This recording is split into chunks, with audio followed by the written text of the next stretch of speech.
Good afternoon and welcome to our webinar, The Engine of Excellence, presented by North Star Strategic Partners.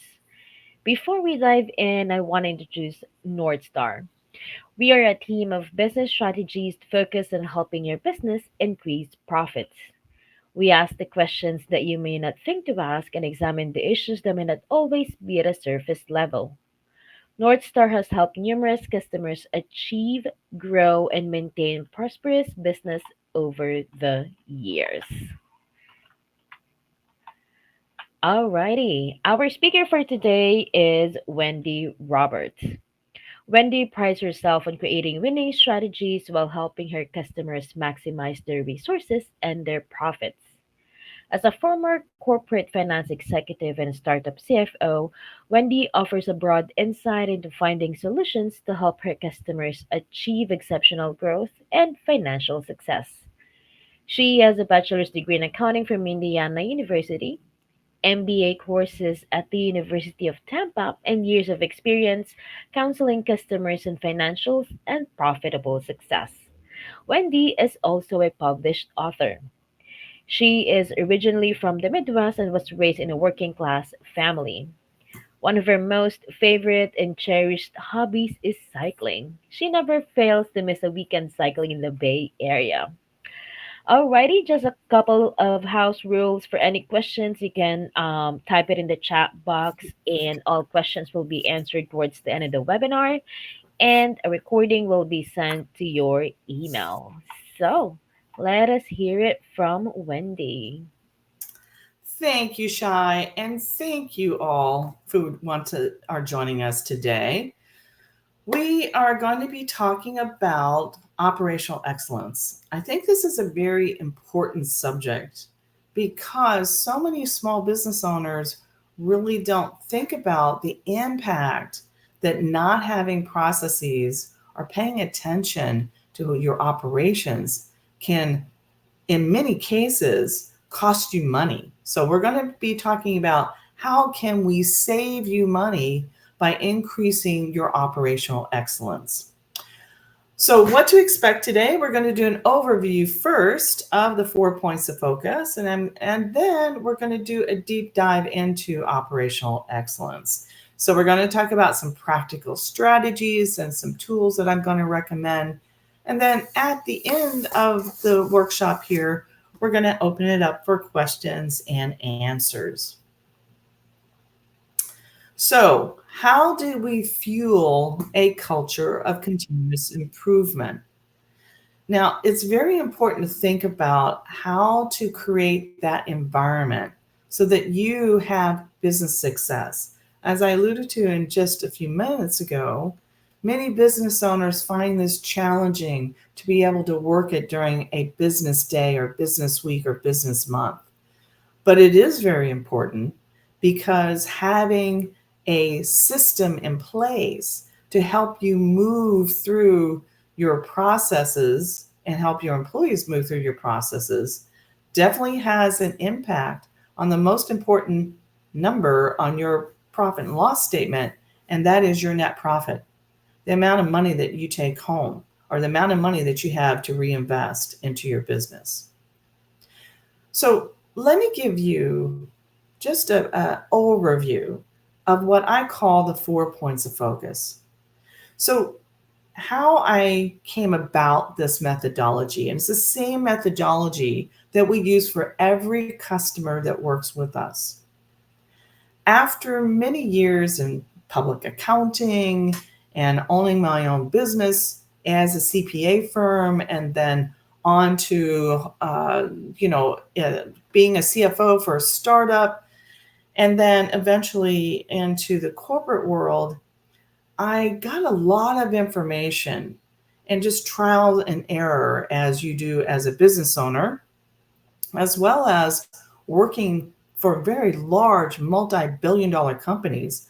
I ran internal audit departments at very large public companies. And these companies have an internal audit department for a reason. And one of the reasons is to be able to improve their operational excellence. So improving operations. And this may be at corporate, but it also may be around the world at different branches that they operate. So, those same concepts that we incorporated into internal audit and in public accounting is very relevant for a small business. So, I started looking about what is it that makes a company not just a good company, but a great company. And I came up with this four-part method. And I'm going to give you an overview, but it's a lot more detailed in the book that I wrote, which we just talked about. And we'll give you a little bit more information about how you can order it if you're so inclined to do so. So, when you think about running a business, you really need to have a holistic approach to be able to run that business. You can't run it in silos, it just doesn't work. And if you are trying to run your business and you're not understanding why you can't make a profit, perhaps you're not working in one of the areas I'm going to talk about. The first one, which is the first point of focus, is the red. It's that bullseye that you see. It means target, targeting your ideal customer. So, who is the customer that you want to sell to?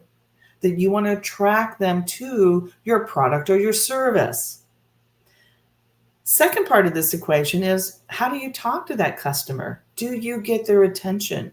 Do they understand what you're offering and how what you bring to the table and why they want to do business with you? Remember, it's that know, like, trust element. They have to know you first, they have to like you, and then they have to trust you to buy from you.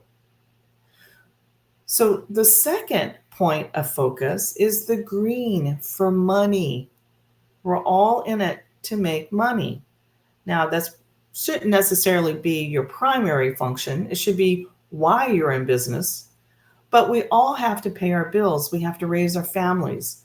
We pay our employees. We build communities. Making money in your company is important. If you're just getting by, why are you in business? You want to be able to make a good profit and grow your business. And yes, you have to pay your taxes. And paying your taxes is important because it tells other people you're making money. So, when we look at financial structure and growth, the second point of focus, which is the money piece of it, do you have the right structure in place to be able to grow your company the way you want it to? If you don't, then you need a plan to be able to get there, what I call a profitability plan. We help you build that. The third point of focus, which we're going to dive into today, is called operational excellence. It's the orange. The orange meaning to optimize. Optimize your systems, not only the ones that you have on automation, but also your systematic systems around standard operating procedures, or what we call SOPs. You may have heard about that. We're going to talk about that today. And then the last point of focus is the blue for trust. Trust in your people and making sure that they're in the right seats, that they have the right job scope, that they have the ability to be able to perform what you need them to perform, and that all of your team works together to accomplish the mission and the vision of your company. So the 4 points of focus, again, incorporate that holistic approach: marketing, financial structure and growth, operational excellence, and people and team building. Now, let's deep dive a little bit into operational excellence. First, you need to create that culture, the mindset. So, when I say about culture and mindset, it really starts at the tone at the top. It starts with you as the CEO, as the business owner. You have to funnel this down or delegate it to people so that they know you're serious about creating a culture of continuous improvement.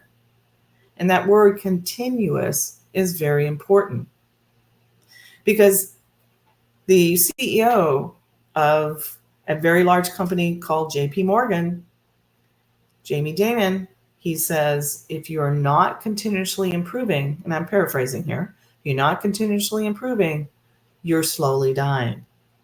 So that makes an impact when you think about that. If you're not continuously improving your business and how you operate, your operational procedures, you're slowly dying as a company. So, keeping that mindset, keeping that tone at the top, saying we're going to continue to move forward in our business and we're going to continuously improve our business sets the tone, the culture, and it starts with you. So, after you set that tone, then you're going to look about how to establish a team. So, when we talk about establishing a team, it's who's going to do it, what are they going to do, and how are they going to do it? And then by creating that team and creating that culture of continuous improvement, one way you can do that to help encourage people to do the continuous improvement is to offer them training, like improvement training videos. Those are available out there. And if you need a recommendation, we certainly can do that for you. And so education is super important, educating yourself, educating your team to understand why you want to be able to do this. Again, setting that tone at the top. And to get people engaged, sometimes it takes a little bit of recognition, right? Or a reward system. So I highly encourage you to think about incorporating a reward system, some way to benefit your employees for taking the time and the energy to be able to focus on continuous improvement and creating those processes that is going to help you and the overall company. Now, let's talk about the why. Why does it pay off? What are the benefits that you're going to be getting by setting the tone at the top, creating that team, the who, what, when, how, doing training manuals, and creating that reward system? What is it that pays off? What is it? So the first one, and I kind of alluded to that with the word of continuous improvement, is increase consistency and efficiency. So when you think about the number of errors that might be happening in your company, and maybe that's in your bookkeeping department if you're an accounting practice, maybe it's in if you're a construction company, maybe it's the errors that are made when you are actually doing the project work.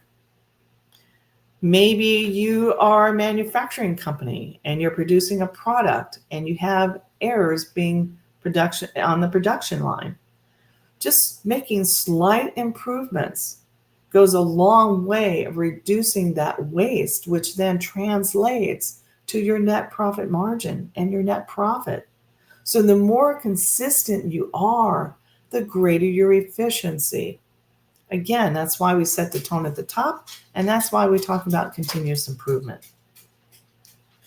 Another thing that is a benefit by creating these operational processes, standard operating procedures, is because of improved training and onboarding. Let's say, for example, you have a worker, a very good dedicated worker that's been working with your company for 5 years. They know that job inside and out. They have to go on an extended leave to take care of a loved one, let's say. You now need to bring in a person that's going to fill that gap. You only have a small window of any type of training. Let's say it might be 2 weeks. If you're lucky, it might be a month. But normally it's around 2 weeks. Then you've got a new employee who's really kind of clueless about what's going on and raises the element of potential errors. When you have standard operating procedures, when you have them documented, it then creates an environment for educating that new employee to how you do things. It's a lot less stressful for the employee and it's a whole lot less stressful for you as the business owner. So having these type of training materials, or just in what I'm going to call flow charts, right, which is part of the creation of standard operating procedures, just the basic flow charts, which we usually start with, that goes a long way in creating a visual element for someone to realize, oh, this is how it's done. This is the flow of the work of what I'm in charge of. This is how I need to do it. Then when you create standard operating procedures, when you actually create the process itself, document the process, and then from there, desk procedures. So it's flow charts to process to desk procedures. You've then increased your likelihood of success by multiples because you've got a lot of data that someone can rely on when they're training, or even maybe when they get promoted to a new job. At the end, it helps you have less headaches as the CEO or the business owner. The third payoff is decision making. It creates better decision making for you. If you have someone who's well informed about how to operate a particular job, or you've got processes documented, it's going to give you better decision making because it's going to eliminate the errors, it's going to increase consistency, and you're going to have better informed employees who are going to be able to provide you with that information that you need in order to make that business decision. And the last element for some of you that might be under HIPAA or some other compliance, and we all have those, especially if you work here in California or if you have a business in California and several other states, there is compliance that we have to deal with. So when you have these types of compliance, it helps you avoid any fines or penalties or violations that might come your way. So something to think about, another benefit of why you might want to do this operational excellence around process. Now, as I alluded to with some of the training materials and the flow charts and the processes documented and the desk procedures, it certainly improves the communication and the collaboration amongst your employees.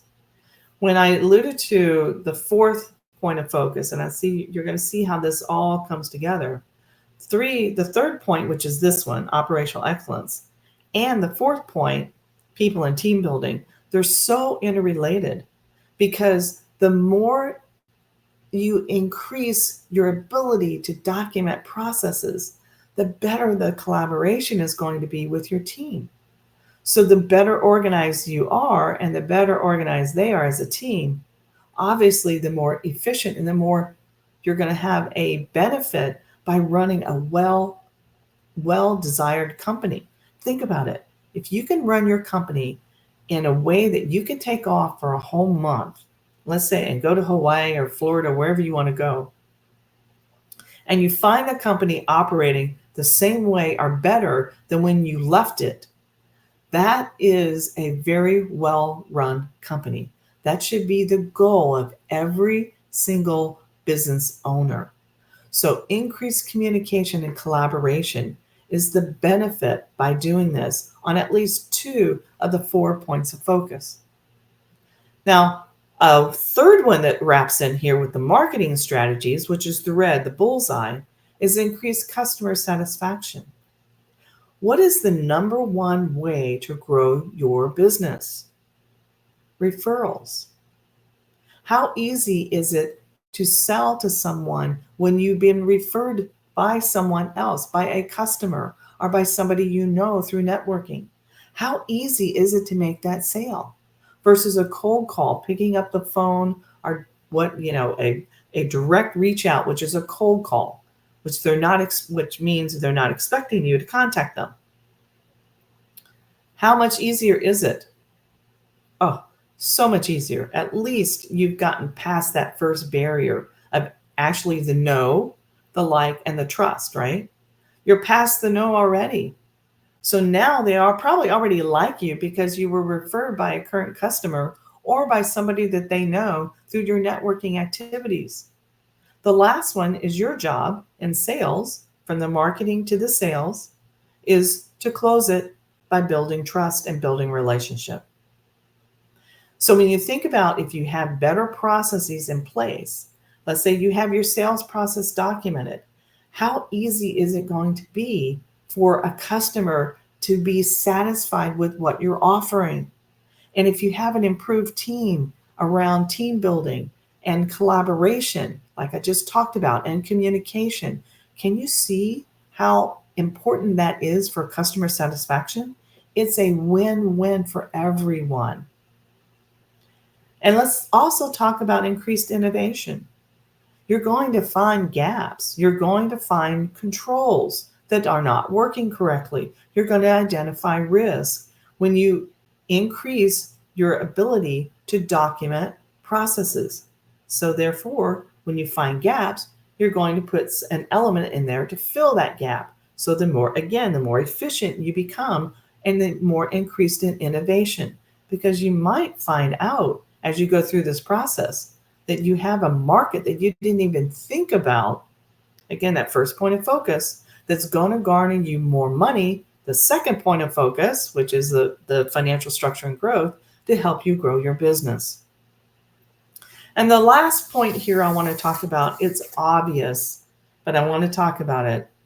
When you have a system in place, it reduces cost. As I mentioned before, it's going to drive more money to the bottom line. It's simple. There's a reason why multi-billion-dollar companies have internal audit departments and business continuity departments, because of the reduced cost that's going to be available to you when you go through this process. Now, let's talk about, now that we understand the why and we understand what the benefits are, now let's talk a little bit about how to document it, where to start, and then we'll go into a little bit more in detail. The first thing I want to mention to you here is to start with the end game in mind. Think about what the end result looks like, visualize it. Get it in your mind and in the mind of the people that are going to be on that team. Decide for yourselves collectively, as a team, as a group, what does that end game look like? What does the end result look like? Be very specific about it. That's super important so you don't go astray and you know exactly where you're going. The second one is to keep it simple and concise. I cannot stress this more. In the world of software or in project management, we call that scope creep. So don't do that. Keep it very simple and concise. And be specific as to what you're going to be doing. Keep your documentation up to date. Now, when you start out doing something like this, plan about 12 months. If you've never done it before, you're going to need a full year or maybe even longer to start the process. Again, with the end result in mind, it's going to take time, because unless you're able to afford a team to come in, a third party to come in and do the flow charts, the process documentation, and the desk procedures, you're going to be having your current staff do it. So it's going to take time. Be patient. It works very effectively. So keep your documentation up to date. Once you get it documented, and how to keep it up to date, you can. It's really up to you and how fast moving your company is. So you might want to do it quarterly for a fast moving company. Perhaps you want to do it semi-annual, twice a year, or maybe you just want to do it annually. That'll be up to you. So the frequency really is up to you, and you can kind of monitor it. But keeping the documentation up to date is very important. And also, too, I want to make a mention here is if you ever think about selling your company for whatever reason, um, let's say you're 35 and you want to be able to sell your company by your 45th birthday, that's fine. Or let's say you might be, towards the 55, 65 range and you want to sell your company in 5 years or maybe in 2 years Or maybe you never even thought about selling your company, but maybe in 20 years. The point is, regardless of where you are on that spectrum, if you ever sell your company, the company's valuation is super important because it says how much money you're going to receive when you sell that company at the closing of escrow. Just the same way as you sell a house, you're selling a business through an escrow agent, what we call an escrow agent, or you could have an attorney handle it. So, with that, and you think about, I'm going to be selling my company, a buyer is going to be looking at how you run your company. And if that buyer sees that you have documented processes that are up to date and that they are operating effectively, they're going to probably put more value on the purchase price of that business than if you didn't have it at all. So I want you to think about that too. If you were thinking about selling your business at some point in the future, this is a really good reason why you want to create your documentation and keep it up to date. And last bullet point here is make your documentation accessible. Make it available. Use Google Docs, do SharePoint, do OneDrive.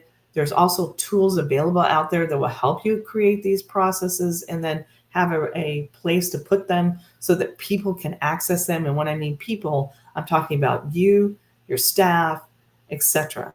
Right? So having an accessible tool is a motivation for people to want to follow the procedures and keep them updated. Now, let's talk about, once you know what you envision as your end game or your end results of doing this, the next step is identifying the team, which we talked about. Then the next step after that is identify what processes you want to start with first. And remember, I said it's going to be about 12 months. Give yourself 12 months, maybe even 18 months, depending on the size of your company. 12 to 18 months is probably a good barometer there. So decide what you want to do process first as being documented. So I would suggest start with 3 to 5, no more than 5. Just start with those. List them all. List all of the processes that you want to document. I would then risk rank them from 1 to 5, 1 to 10, 1 to 20, whatever the case may be, but risk rank them. And then start with the top 3. Start with the top 5, depending on how much staffing you have that you can allocate. Who's your team? How much time can they work on it? Then once you decided the processes and you've risk ranked them and you've picked, let's say you picked your top 3, then create the plan of how you're going to do it. So how are you going to document it? Who's going to be documenting it? What's the time frame, right? Are you going to take a month? Are you going to take 2 months, etc.? Then assign that responsibility out. Decide who's going to be doing the documentation. Now, it may be one person, maybe 2 people, maybe 3 people, depending on the size of your company. All of that requires coordination and assigning of that responsibility. So it's important for you to know who's going to do what within your team.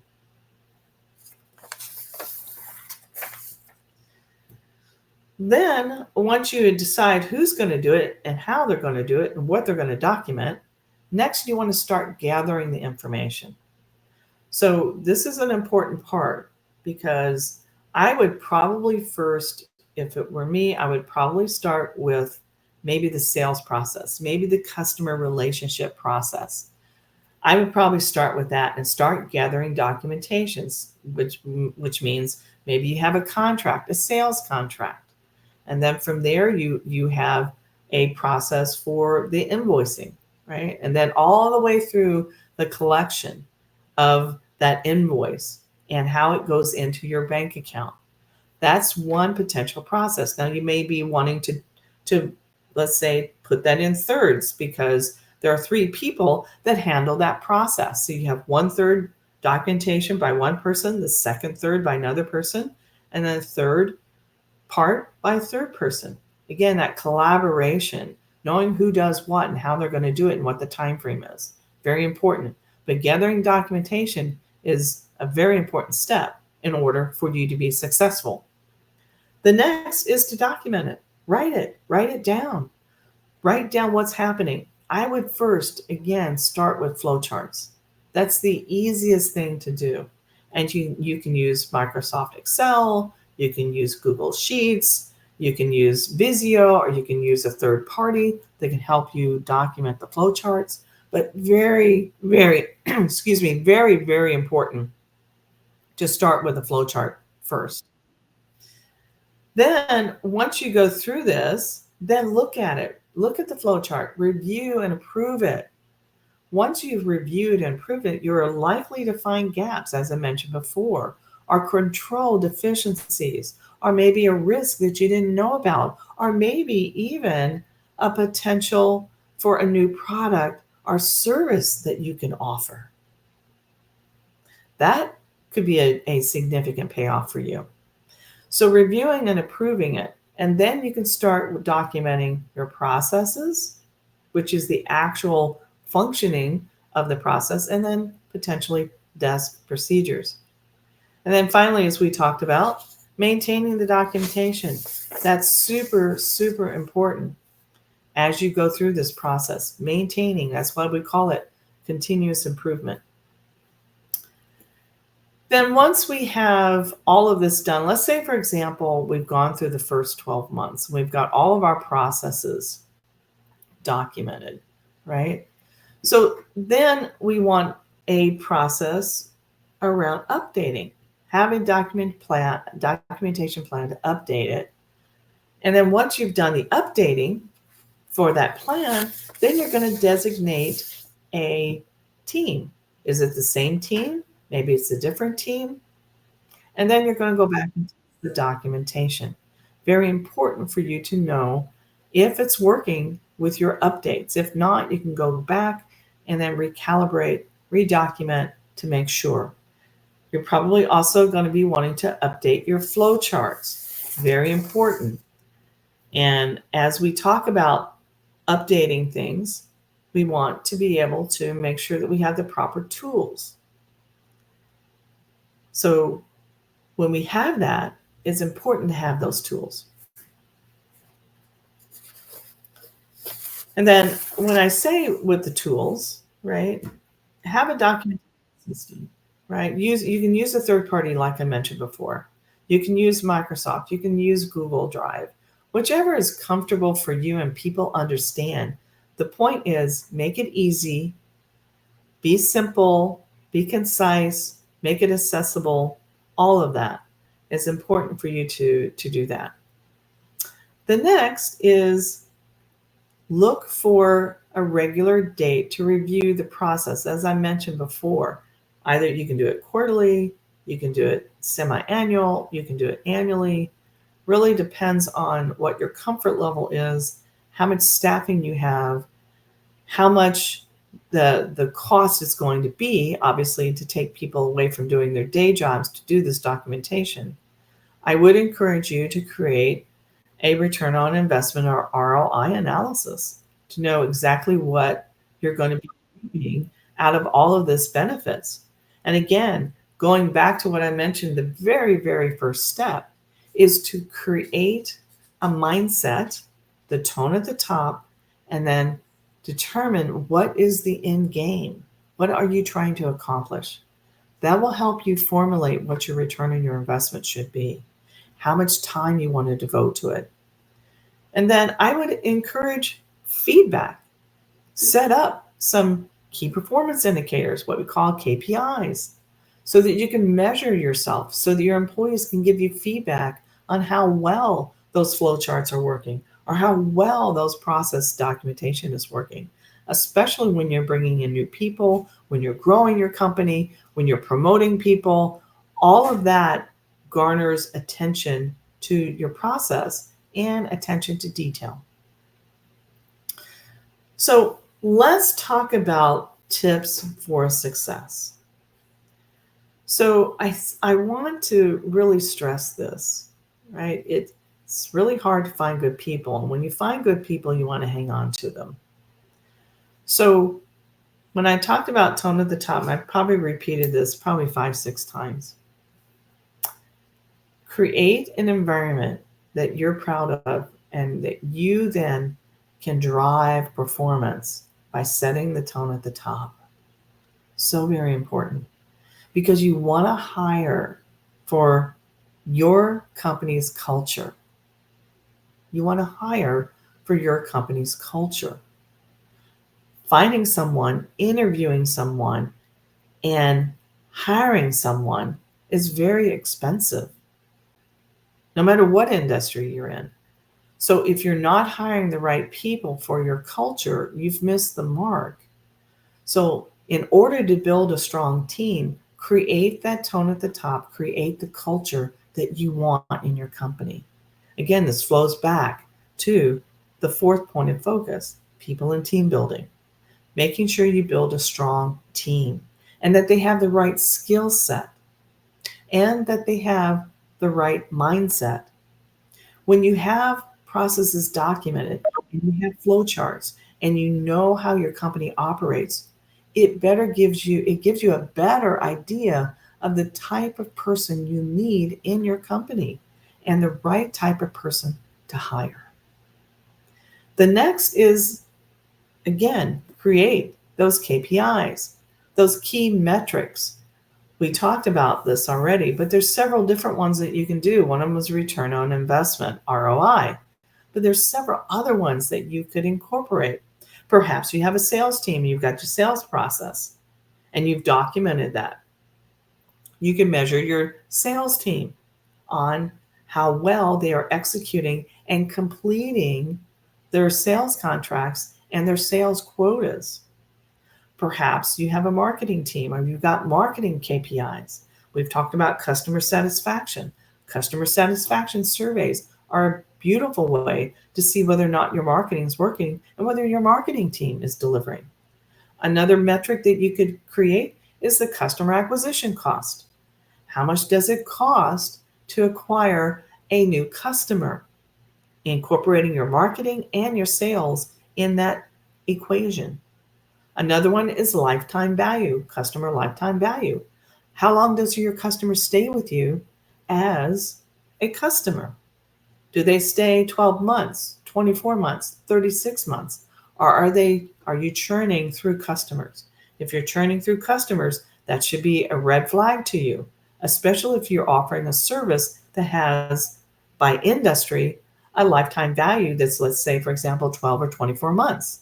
But if you're going through customers and having to go out and get new customers every 3 months, that should tell you that there's a problem.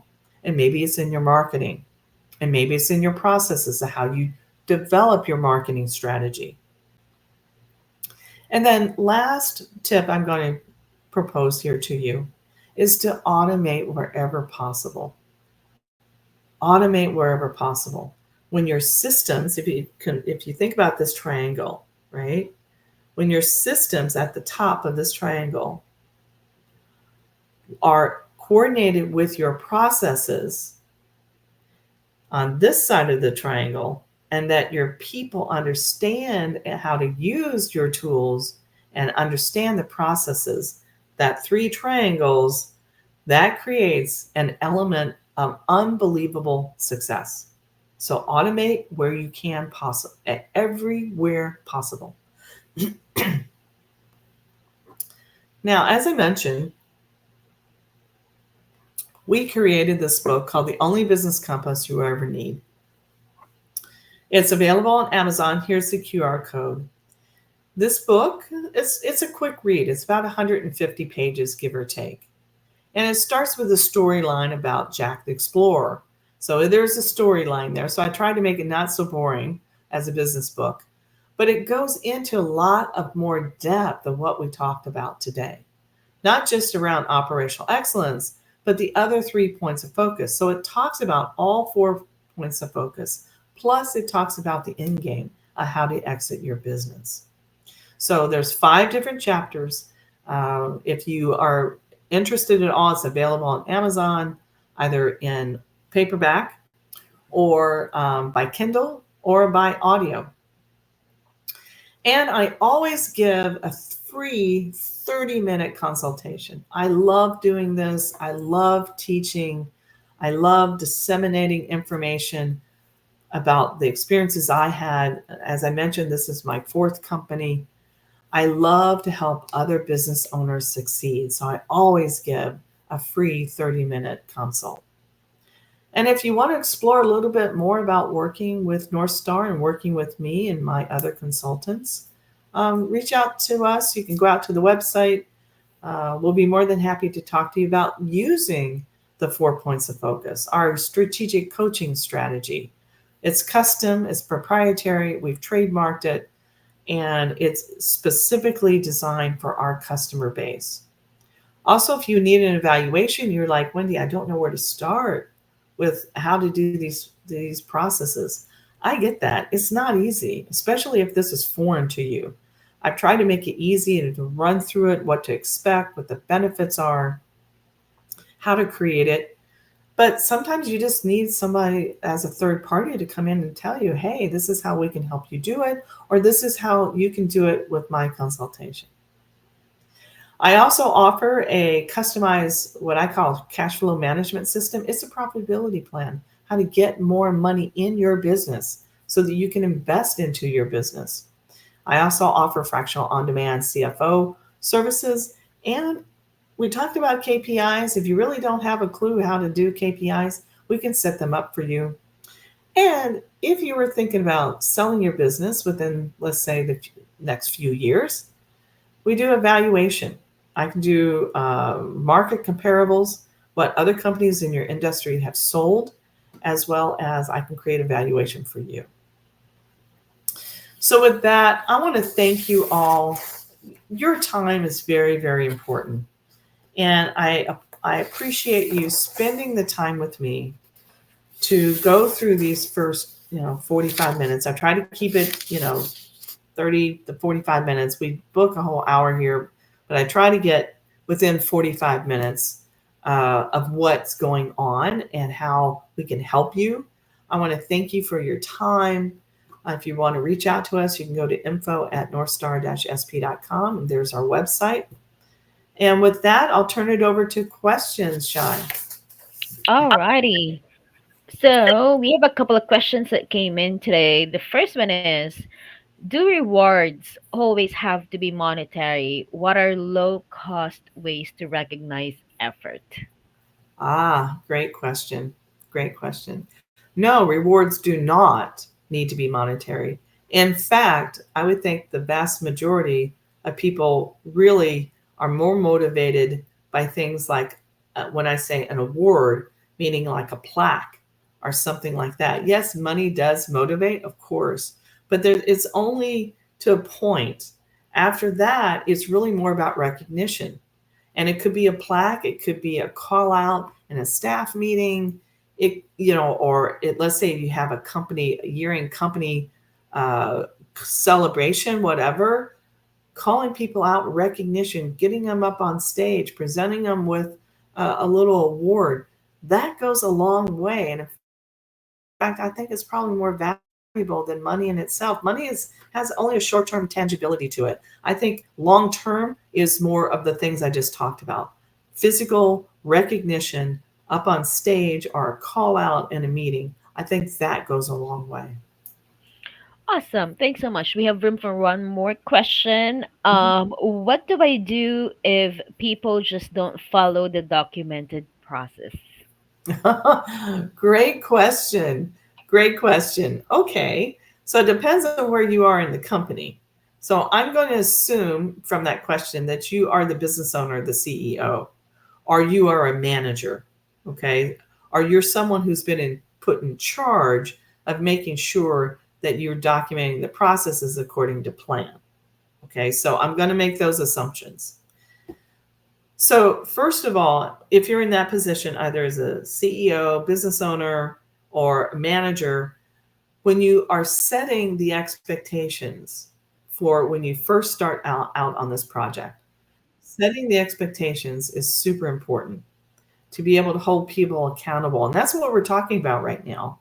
And that's the fourth point of focus is accountability, right? How do we keep people and get them in the right seats? How do we keep them engaged to be able to work with you as a team, right? That's collaboration. So I would say when you first start out this process, set the expectations and remind people periodically about the expectations. Now, for somebody who doesn't want to do something, I would pull them into the office or take a walk with them on, your favorite, you know, trail or whatever, but talk to them privately about what the problem is. Maybe there's a problem. Maybe they don't have an understanding of what's going on. Maybe they don't have the training that they needed in order to perform it. Find out what's going on and then help them succeed. So I would do that privately. Again, set expectations when someone's not performing, get into a private setting and find out why they're not performing. And maybe, if they're just not a good fit for the company, maybe you're going to have to let them go and find somebody else who wants to work with you. But I would say that that's probably the last resort. There might be a reason why they are not able to perform or want to follow along. And then when you find somebody doing something great or wonderful, again, it's those call outs. So you as a manager, right? The three things that I always talk about, you've heard me talk about before, is set expectations. When you find somebody doing something great, call it out in public. And when you find someone not performing the way you want them to perform, schedule a private meeting and find out why. Maybe there's a reason that you can help elevate them in order for them to be able to perform. So hopefully I answered that question. Alrighty. Thanks so much for the questions, for the answers, Wendy. And those are our questions for today. Awesome. Thank you so much. Again, thank you for spending time with us. We know how valuable your time is. If you feel like reaching out to us, here's our contact information. And with that, we hope you have a wonderful day. Thank you.